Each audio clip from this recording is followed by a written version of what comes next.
সম্মানিত সুধীজন, আমরা এই মুহূর্তে আছি গোবিন্দ ভিটা, বগুড়া মহাস্থানগড়ের ঠিক উত্তরে করতোয়া নদীর তীরে অবস্থিত বাংলাদেশের অন্যতম গুরুত্বপূর্ণ প্রত্নতাত্ত্বিক স্থাপনা। এটি মহাস্থানগড় পুণ্যনগরীর বাইরে একটি প্রাচীন মন্দিরের ধ্বংসবিশেষ হিসাবে পরিচিত। স্থানীয়ভাবে এটি গোবিন্দ বা বিষ্ণু মন্দিরের স্থান হিসাবে পরিচিত।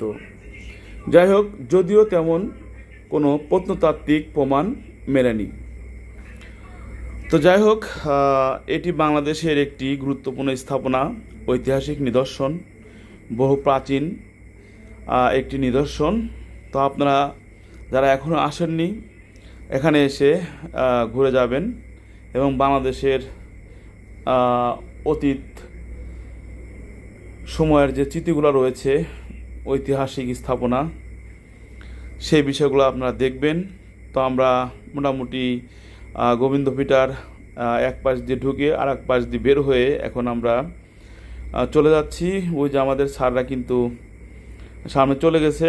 আমরা এখন এখান থেকে বের হয়ে আমরা চলে যাব হচ্ছে বগুড়া জাদুঘর, অর্থাৎ মহাস্থানগড়ের যে জাদুঘরটা রয়েছে, আমরা সেই জাদুঘরের দিকে যাচ্ছি। আমাদের এক স্যার পিছনে রয়েছে। স্যার আসেন, তাড়াতাড়ি আসেন। দেখুন, এটা অনেক এরিয়া জুড়ে একটি ভিটা, মনে হয় এখানে বড় কোনো কিছু ছিল।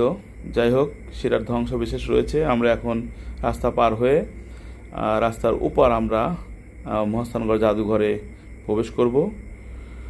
তো আপনারা আমাদের সঙ্গে এতক্ষণ যারা ছিলেন, কেমন লাগছে বিষয়টি, জায়গাটা কেমন লাগছে কমেন্ট করবেন। সবাই ভালো থাকবেন।